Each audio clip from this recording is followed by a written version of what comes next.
The Switch and Switch 2 are getting loaded with solo adventures, and the lineup ahead is genuinely stacked. From indie gems to massive RPGs and long-awaited comebacks, there's something for every type of gamer. Let's get into it. Mina the Hollower.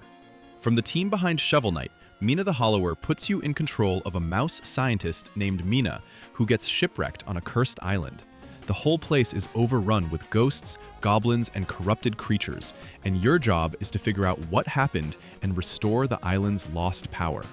The game is built to look and feel like an actual Game Boy Color title, 4 colors per tile, no 3D assets, but the gameplay is deceptively deep. Mina uses a whip for combat and can burrow underground, which changes everything. You're slipping under traps, flanking through the floor, uncovering hidden routes, and popping up to surprise enemies that were about to hit you. The world is open, and the tone is this weird mix of creepy and calm. Early reviews describe it as almost surreal in the best way. It launched to massive critical praise, sitting at 92 on Metacritic, and it's only $20. Wandering Sword is a wuxia RPG from Shanghai indie studio The Swordman Studio, and it already carries over 31,000 overwhelmingly positive reviews on Steam from its 2023 PC launch. The Switch versions include 2 major DLC packs and newly recorded voice work. The story drops you into the role of a young swordsman who nearly dies after getting caught in a brutal conflict between factions.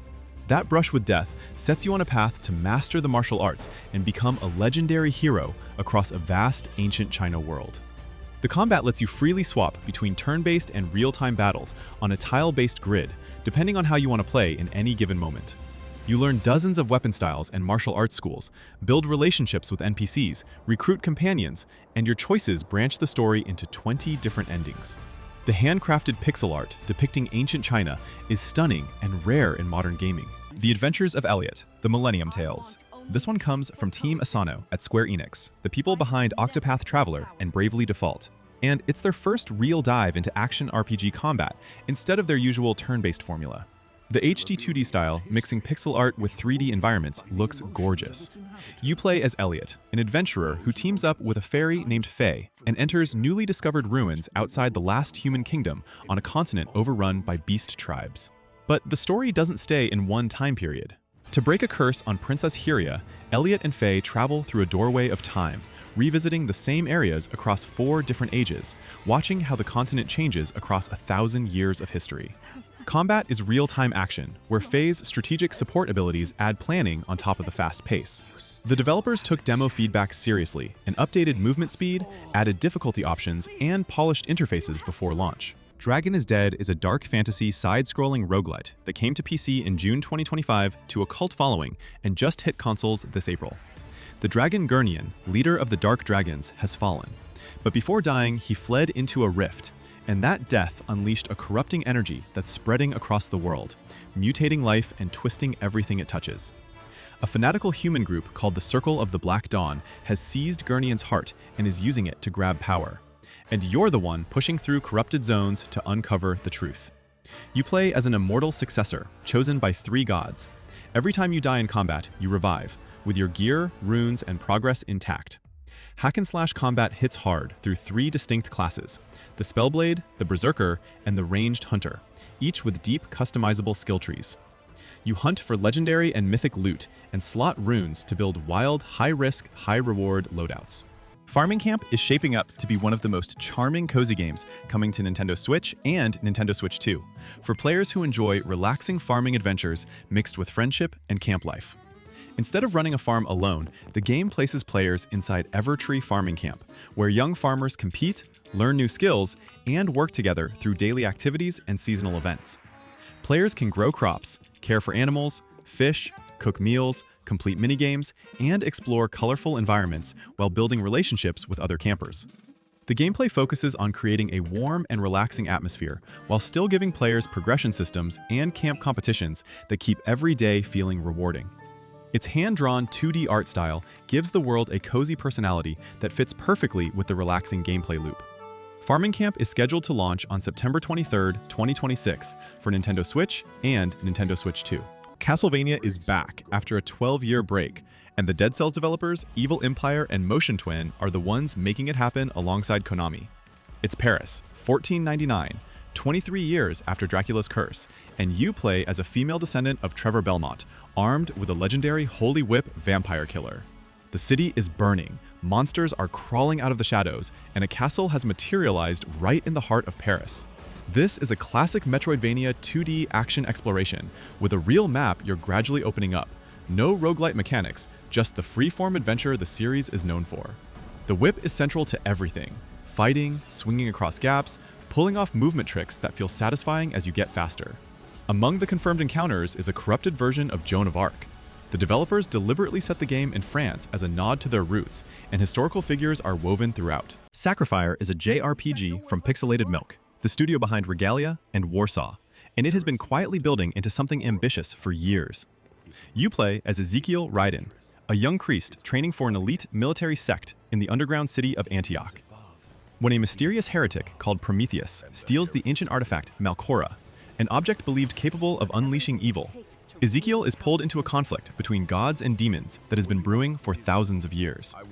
The world splits between Antioch Underground and Erebus, an idyllic spirit paradise above, and the story moves between both with serious world building. Combat blends real-time and turn-based systems into one fluid engine. You fight alongside companions, target enemy body parts, swap between weapon disciplines, and chain combos. The visuals mix hand-drawn 2D characters with 3D modeled environments. The soundtrack is composed by JRPG legend Motoi Sakuraba. This is the second entry in Falcom and Gung Ho's modern 3D reimagining of the classic Trails in the Sky series, releasing exactly 1 year after the first chapter.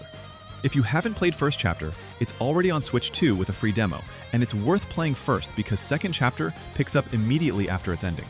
Estelle Bright sets out to find Joshua, who vanished amid a growing continental conspiracy, and the conflict expands from the Liberal Kingdom to the entire continent of Zemuria as she comes face to face with the Ouroboros organization.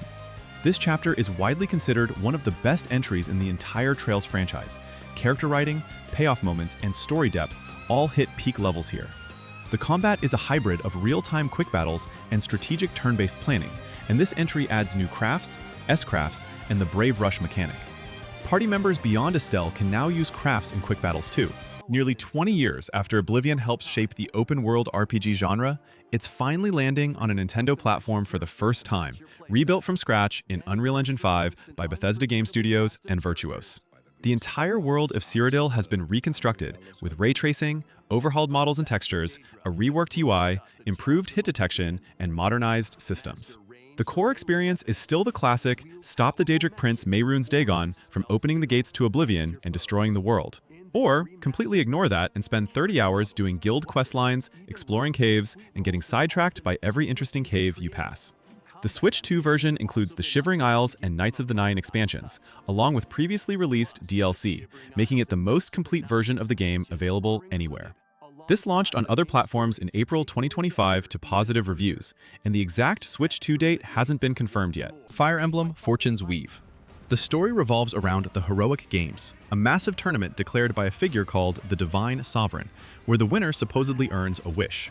4 main characters are pulled into it for very different reasons. Kai wants to save his father's life. Theodora wants to prove herself worthy of being queen. Dietrich is chasing a personal darkness, and Lita wants revenge on a level where simply killing her enemy isn't enough. The setting has clear ties to Three Houses' world of Fodlan Heroes relics, crests, and an older Sothis all appear in the trailer, and fans are convinced it's set in the same universe. Gameplay builds on Three Houses' foundation, with combat arts and gambits returning, plus a new blaze art system where units spend HP to activate powerful abilities on the map. Grid-based tactical combat, where losing a unit permanently raises the stakes, as always. No exact date yet, but confirmed for 2026. DecaPolice is Level 5's most ambitious game in years, coming from the studio behind Professor Layton. You play as Harvard, a rookie detective working for the police center in Broadstone, a massive open-world city that's completely overrun with crime. The setup sounds familiar on the surface, but the twist is that investigations extend into a virtual space alongside the physical world. Cases have 2 layers: the real city and a virtual counterpart where the rules are different and new leads emerge. The gameplay blends open-world exploration with turn-based RPG combat and detective investigation mechanics, pulling the case-solving instincts of Layton into a full-scale action RPG framework with a serious crime thriller atmosphere. Level 5's president has described the systems as being built for a large open world, with a simultaneous anime release planned alongside the game. The development has clearly been ambitious, and Level 5's most recent showcase confirmed it's still on track. Final Fantasy VII Rebirth. The game picks up right where Remake ended, with Cloud, Tifa, Barret, Aerith, and Red 13 leaving Midgar for the first time and heading out into a wide, open world. Their goal is to track down Sephiroth, a ghost from Cloud's past, pursuing something far larger than revenge.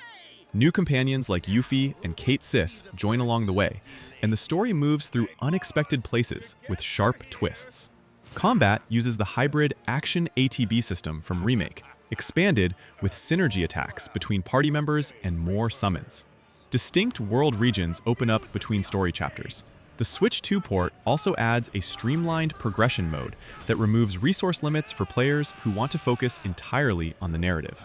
The team says the handheld version holds up well, and experiencing this level of production on a portable device for the first time is a genuine event for RPG fans. Elden Ring is making its Nintendo debut on Switch 2 with the full Tarnished edition. That's the base game plus the Shadow of the Erdtree expansion, plus Switch 2 exclusive content including new armor sets, 2 new starting classes, and the first ever customization options for Torrent, your spectral horse. The World of the Lands Between was built by Hidetaka Miyazaki and George R.R. Martin, a vast, broken empire full of cryptic lore, massive open regions, and some of the most demanding boss encounters in gaming. You're a Tarnished, an outcast warrior returned to a dying world, working toward restoring the Elden Ring. The path there is entirely yours to choose. Rush the story or disappear for 60 hours into dungeons, underground zones, and hidden legacy dungeons. Combat is methodical and weighty. Patience and reading enemy patterns matter more than button mashing. A Canadian retailer listed July 10, 2026, though that hasn't been officially confirmed. Pokémon Winds and Waves announced on Pokémon's 30th anniversary in February 2026, and their Switch 2 exclusives landing in 2027. Winds and Waves take place across a chain of windswept islands and vast ocean, a region that immediately evokes the water exploration energy of Ruby and Sapphire.